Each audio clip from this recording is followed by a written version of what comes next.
Welcome, welcome, welcome. Tonight we conclude the Vision Quest 2016. How many of you have enjoyed the series that have been here, right?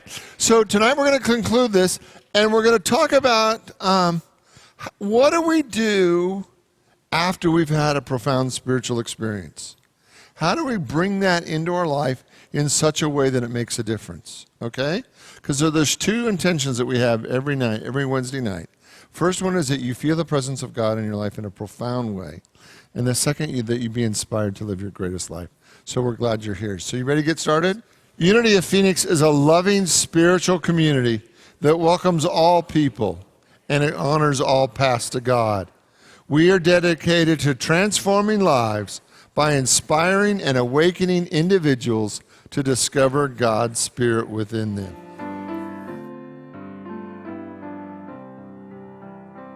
Surely the presence of the Lord is in this place. I can feel God's mighty power and God's grace.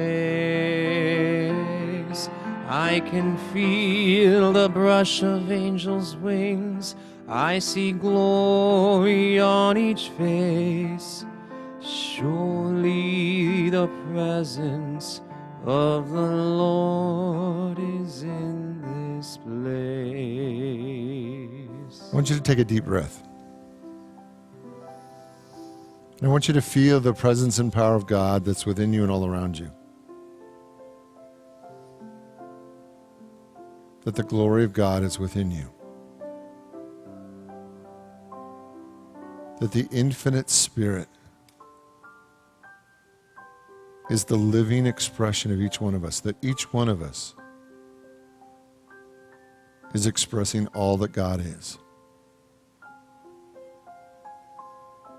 And as we still our minds and open our hearts, we can feel the presence and power of God right where we are. Right here, right now.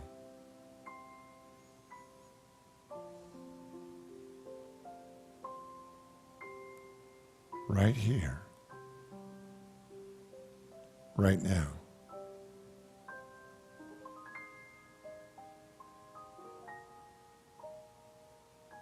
And as you open your soul to feel the presence of God more and more in your life, the question then becomes, how am I being called to live and express all the God that I feel, all the God that I know, all the God that is right here, right now.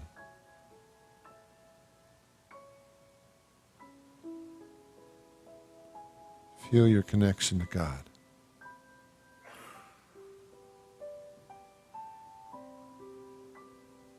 Feel the presence, feel the power.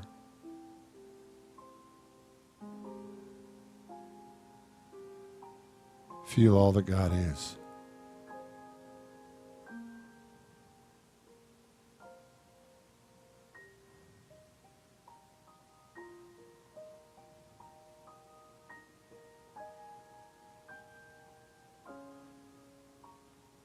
God, guide me in all things. Let me be the living expression of all that you are.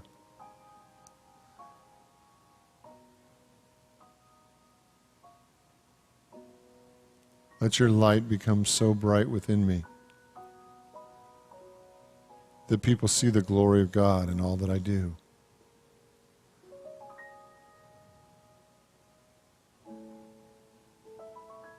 Let your love and wisdom and power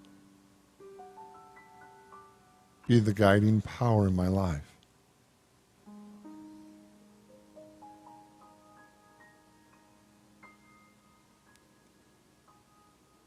Let me be a clear expression of all that you are.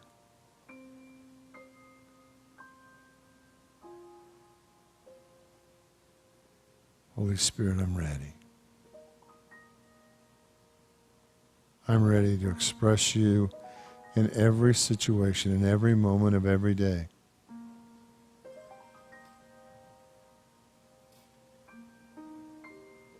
That I may live and breathe and move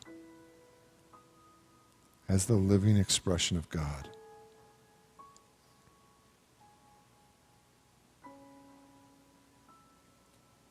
That I allow the same power that moved through Jesus Christ to move through me now.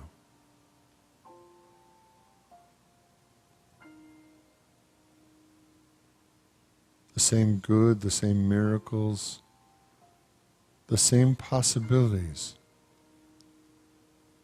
that move through Christ move through me now.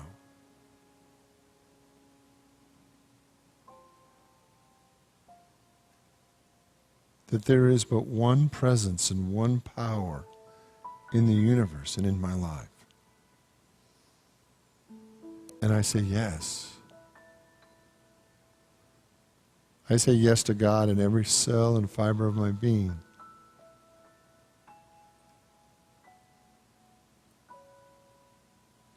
Holy Spirit, move through me now.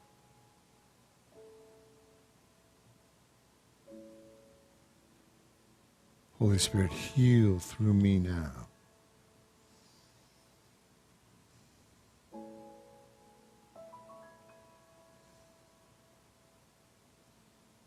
Thy will be done.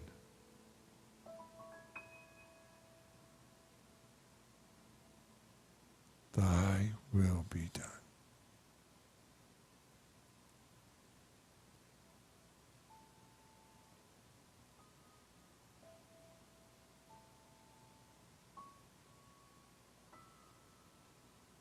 In the name and through the power of the living Christ, we give thanks. And so it is. Amen.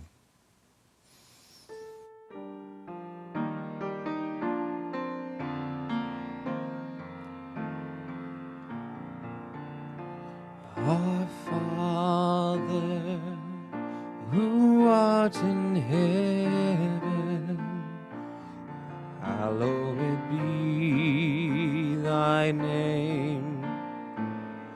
Thy kingdom has come, thy will is done on earth as it is in heaven. You give us this day our daily bread. You forgive us our debts as we forgive our debtors. You lead us not into temptation, but deliver us from evil. For thine is the kingdom and the power and the glory forever.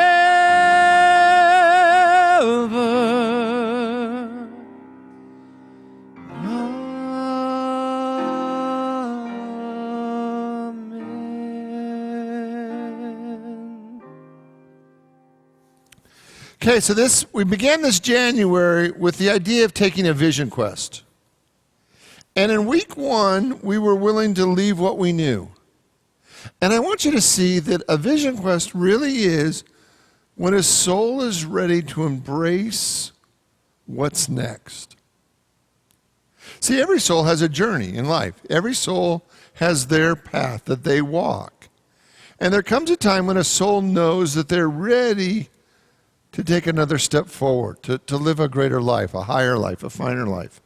And one of the requirements to really do that is at some level we have to be willing to let go of what we know.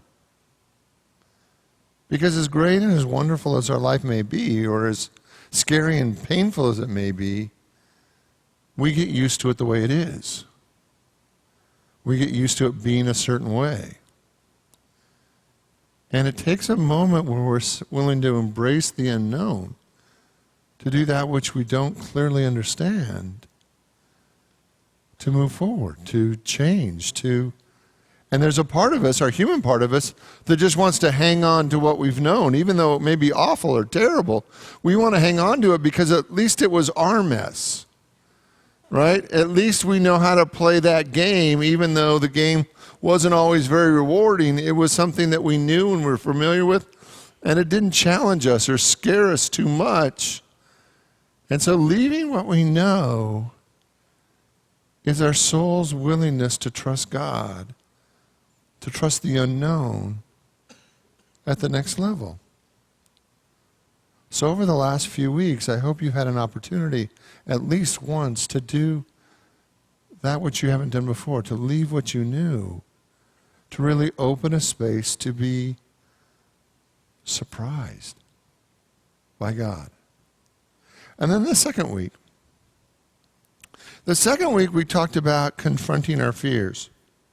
Because one of the things that happens if you leave what you know, for most of us, our first reaction to leaving what we knew is that our fears get right up in our face. How many of you in the last several weeks have had an opportunity to be confronted by your own fears?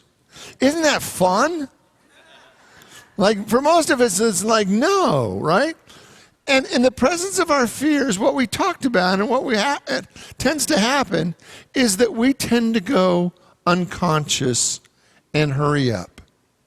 And I shared that week about my own story of watching my first really scary movie as a kid at our next door neighbors, and what it was like to run from their front door. And thank goodness our front door was unlocked, because I would have just gone right through it. I mean, I barely got time to turn the knob as the weight of my body slammed into the door, right? And over again, in the presence of our fears, we tend to go faster. And in the presence of going faster, we tend to go unconscious. And I gave you an opportunity to really practice in the presence of your fears. What if you actually slowed down? What if, instead of closing your heart in the presence of your fears, what if you actually opened your heart and began to be intentional? Like, what is it that you really want?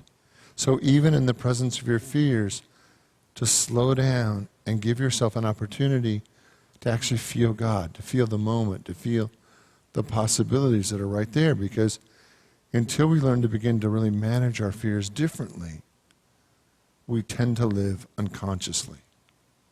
And I want you to see the real challenge of that is, until we're willing to manage our fears, we tend to live unconsciously. Because how many of us want to feel our fears? Right? We just don't, right? And so the best way we know not to feel our fears is just to go faster and go unconscious and just not see it, not see it, not see it, not see it. But the reality is that we just spend year after year living unconsciously instead of slowing down, opening our hearts, and getting intentional. So that was the second week. Then the third week, last week, I invited you to, if it's true as spiritual beings, that we're whole and complete and lacking in nothing, if it's true that we were created in the image and likeness of God, and we really are whole and complete and lacking in nothing, then every judgment that anyone has ever laid upon you, or every judgment that you've ever laid upon yourself, is a misuse of spiritual power. It's simply just not true. And that's why Jesus over and over again taught, judge not, right? And then he went on to say that the level you judge is the level that life has done onto you. And so over and over again he said, judge not. And so for the first 3 weeks, we experimented with doing something that we don't normally do. We began to practice managing our fears in a different way. And last week we were looking at suspending all judgment, and any judgment that had been laid upon us, or any judgment that we'd laid upon ourselves, or even laid upon somebody else. The idea is that that's the role of forgiveness. Forgiveness isn't really about forgiving what we've done, but it's about forgiving that those things could in any way tarnish us, or that those things could actually keep us from God. So in the presence of managing your fears differently, and in the presence of suspending all judgment, I want you to see that it really does create a different paradigm for living. Like, if you could live without fear and without judgment, what would you do with the rest of your life?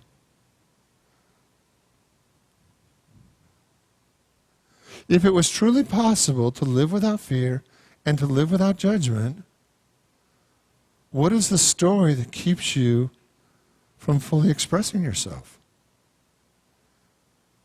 That most of us can think of a fear or two or a judgment or a belief about ourselves that has really over and over again kept us from being the next greatest version of ourselves. And what would happen if today you got so practiced in confronting your fears and suspending all the judgment that you decided, what the heck? What would it look like to fully unleash yourself upon the world? And I made the point last week that I believe that this is what leads to a profound spiritual experience. That as you come to know yourself again, as if for the first time, what you also come to know is God. That as you begin to see yourself with crystal clear eyes, you can't help but notice God in you. Paul said that now I see in the mirror dimly, but one day I will see face to face. And I want you to see how often, without fear and without judgment, you see yourself the very way God sees you. Do you think God ever freaks out about what's going on in your life? Right? Do you think God ever says, oh, what a loon? Well, maybe sometimes, right? Right? But I just can't believe that infinite intelligence and infinite love would ever look at you and see anything other than that you're whole and complete and lacking in nothing, could see anything other than your perfection, because it's out of that perfection that we were created. And what if we could live our life without fear and without judgment? Now, do you have any control of the fear, the judgment that other people yammer about you, right? No. But you have 100% control, and I want you to really hear this. You have 100% control over the fears and the judgment that you place on your own life, on your own self. You know, many of us have been led to believe that fear is always required. That it's just has to be. And that at some level we have to recline or draw back every time we're in fear so that we don't have to feel the fear. So we don't have to go unconscious. And what if you actually began to live this year without fear and without judgment? See, when we look at mythology, oftentimes mythology can tell a greater truth because it's not limited by facts. Right? So Harry Potter could teach spiritual truths in a way because it didn't have to be factual. It got to be possibilities. Right? So in the story of Harry Potter, in the first book, in the story of Harry Potter, you'll remember probably, that Harry Potter got invited to go to Hogwarts. Remember? And Hogwarts was a university of magic. And he got to learn about his own magic. And he got to learn things about himself that he had no way of knowing before that. He got to learn that he was actually the child of a very magical set of parents that had a very special relationship with magic. And they got to learn all about the magic that was within him. And then at the end of that first semester, the first year of school, he had to go back to his aunt and his uncle. Remember that? And his aunt and his uncle, there was a term for people that didn't know their own magic. You remember what it was? They were muggles, right? And the Muggles were people who didn't know their own magic. And his aunt and his uncle were definitely under the category of Muggles. They didn't want to hear about magic. They didn't want to know about it. And even saying Muggles, it sounds so, there's so much disdain, right? What a Muggle, right? Right? And we can look at the times in our own life when we've been a Muggle. It's like, I don't want any magic. I just want to get it done. What's the number here? What's the thing? What's practical? What's realistic? I just want to get it done. So Harry has this whole year of discovering his magic. And then he has to go back and live the summer with these Muggles. And when I read it, I thought it was so unfair. Like, why wasn't there like a summer camp? You know? If they could create a whole university of magic, they got to be able to come up with a summer camp. So all the kids that were being raised by Muggles didn't have to go back to their Muggles. They could go spend the whole summer with the happy people. Even the scary magic people were better than Muggles, right? And I thought it was so unfair, right? Because why? And the more that I explored it, the more that I realized the hero always has to go home. And it looks wrong. You know, it looks like if we have these profound spiritual experiences, everybody should be transformed in front of our eyes, and we shouldn't have to put up with their shenanigans one moment longer, right? That they should be just as spiritually enlightened as we are, or as we think we are, or as we want to pretend we are, right? But the reality is, right, is that you have a profound spiritual experience, and most of the people in your life haven't changed one iota. And then the real question then becomes for you and for all of us, so how are you going to live that? How are you going to live that? You know, you're going to get arrogant about it? Or are you going to, you feel like they're victimizing you? How are you going to live that?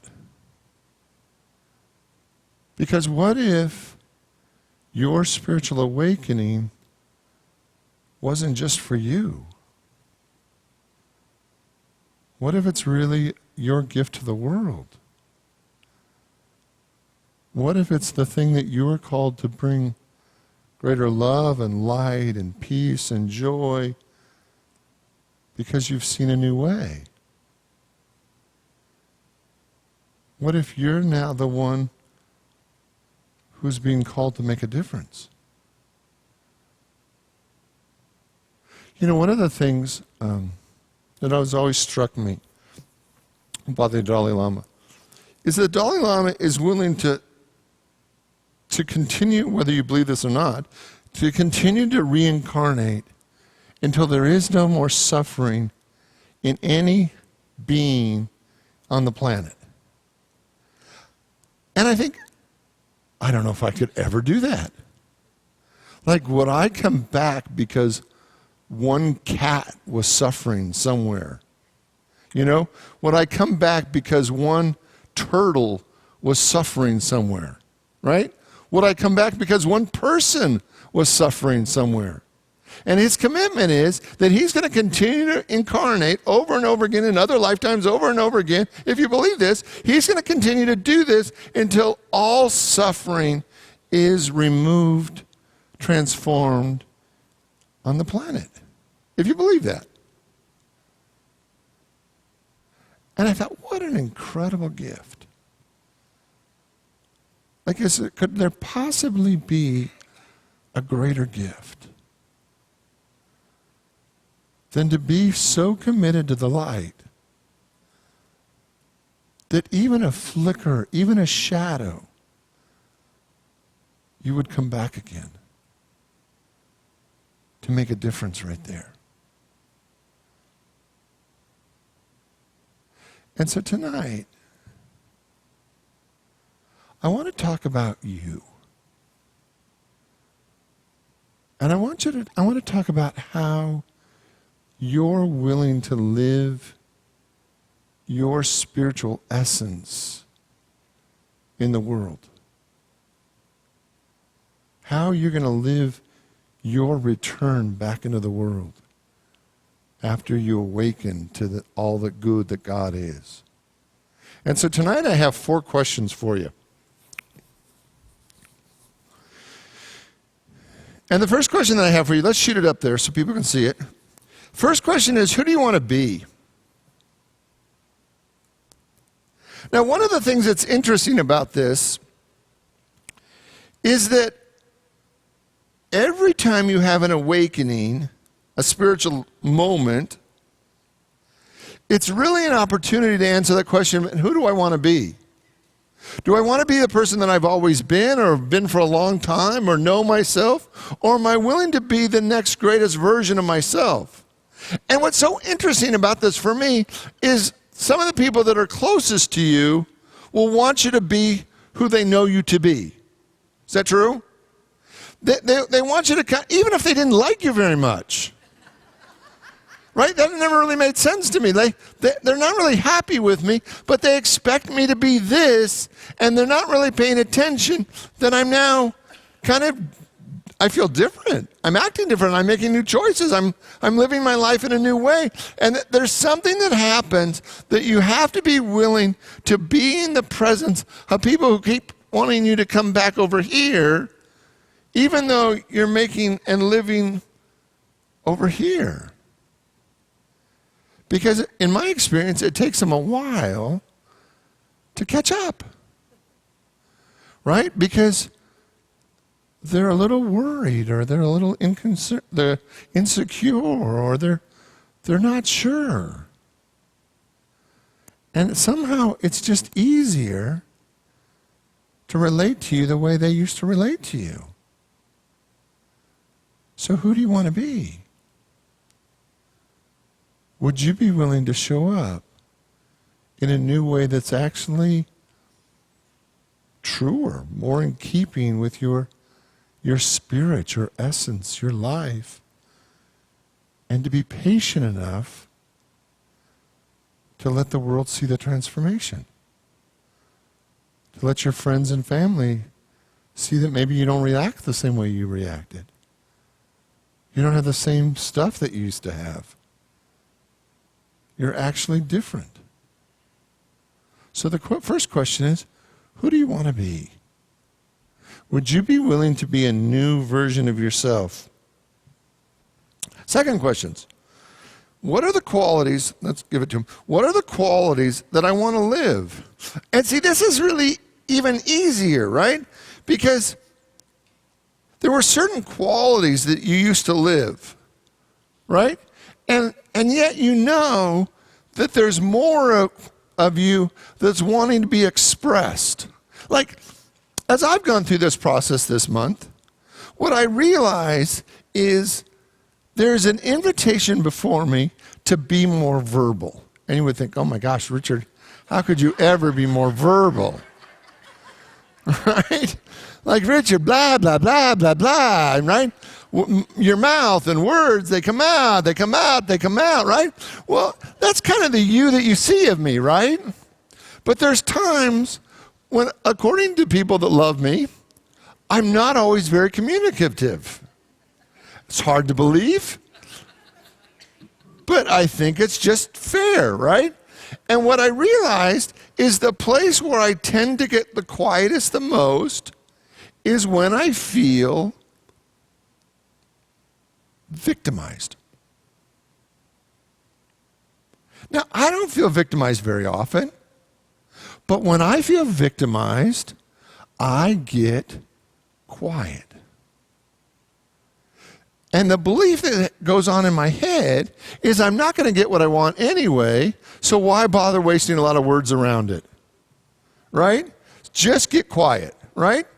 And what I've learned over and over again, especially in the last month, is that if I get quiet, it pretty much guarantees that I'm not going to get what I want.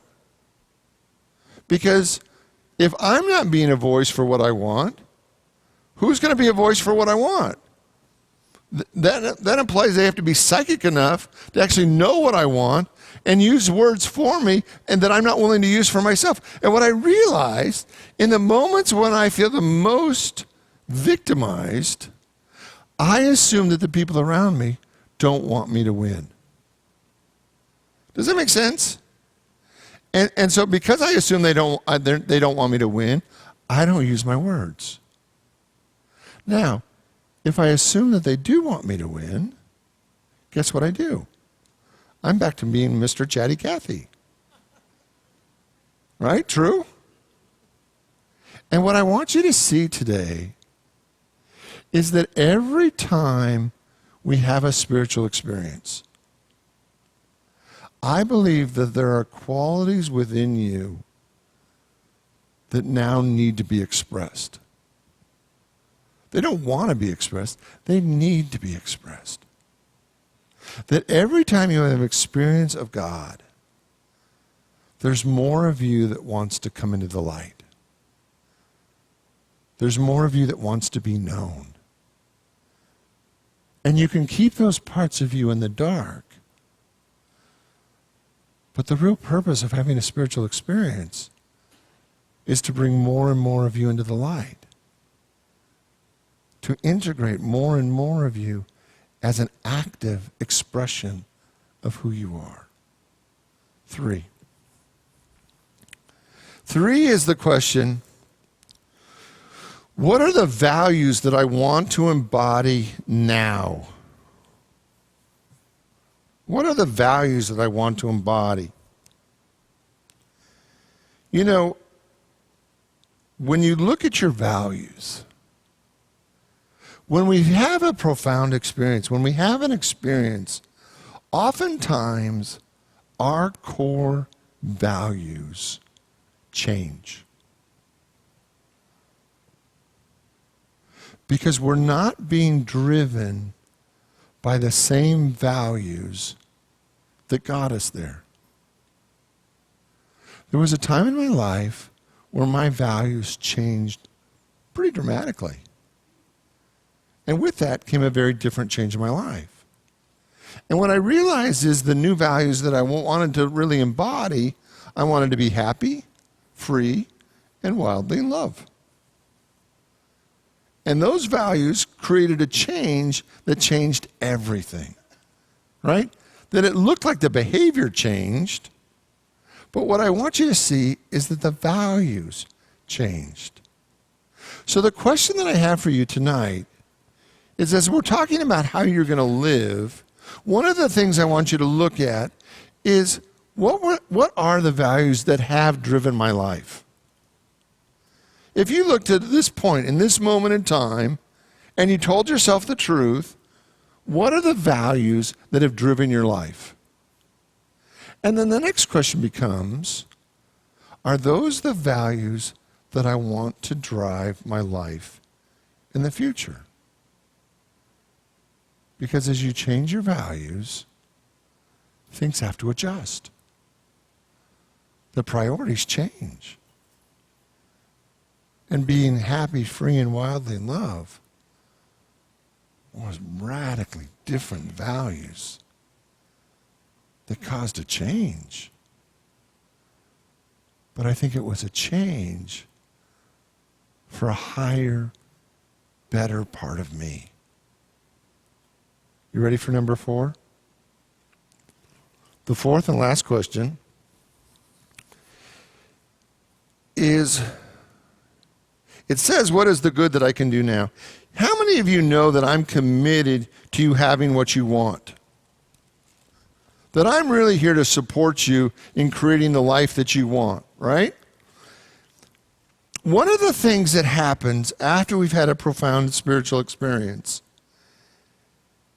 is that there's a moment where instead of it being totally driven out of you, you actually have to take a break, a moment, a pause, and ask, what is the world, what is the life asking, what is the good that I'm being asked to do now? Like, it's not just what you want, right? But you'll get your needs met. I promise. You'll 100% get your needs met. But it's not just about what you want, but what is the good that you are being called to create, to express? How are you being called to serve now in the greatest possible way? And if it's just generated by what you want, you miss the opportunity to say, what's the world trying to say to me now? What's the good that I can be doing in the world now? Because as you become more and more a higher expression of God, the world is going to put you to work being that. And it might surprise you how the universe is going to use you, what it may look like. It may just surprise you. Has anybody else been surprised by life? That you thought you were going one way, and the universe says, but if you just kind of go this way, the impact that your soul can have on the world is going to be much better. Let's show up that question again. What is the good that I can do now? Right where you are, with your life exactly the way it is right now, what is the good that you can do now? And I invite you to spend some time just in prayer about that. What is the good? With all that I know, with all that I am, with all that I'm called to express, what is the greatest good I can do now? And just let life, let Spirit reveal what that is. Because the reality is that each and every one of us is far more than we've been led to believe. True? And it would just be fantastic if we could just be the little box that we thought that we were. If we could just be the little thing that we thought we were. But the reality is, you're so much more than that. And every time your soul wakes up, every time your soul awakens to the truth of who you are, the entire universe gets excited to use you. Like, ooh, another one just woke up. Woohoo, right? You can almost hear the angels just get giggly, right? That somebody else just got woken up and the universe, there's just more light now. So every time your soul wakes up, I want you to listen to the giggling universe that wants to use you. And trust that if the giggling universe is nudging you in a certain direction, not only is it the highest and the best for you, but it's the highest and the best for everybody on the planet.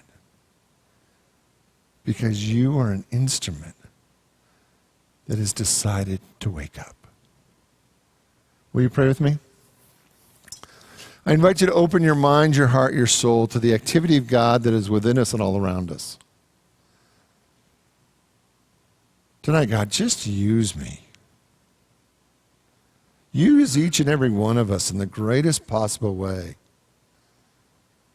Let us share our light, our love, our joy, our wisdom in the greatest possible way. Let us be instruments of the greatest level of good. In the name and through the power of the living Christ, we give thanks, and so it is. Amen.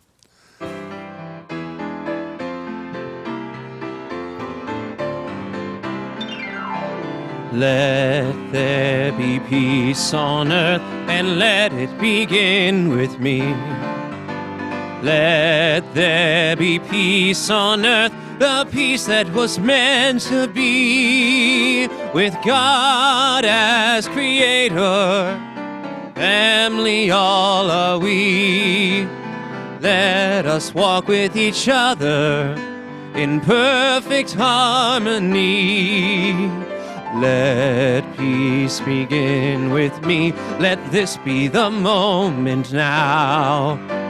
With every step I take, let this be my joyous vow. To take each moment and live each moment in peace eternally. Let there be peace on earth, and let it begin with me. Together, our perfect protection. The light of God surrounds us. The love of God enfolds us. The power of God protects us, and the presence of God watches over us. Wherever we are, God is. God bless you all. Thanks for being here tonight.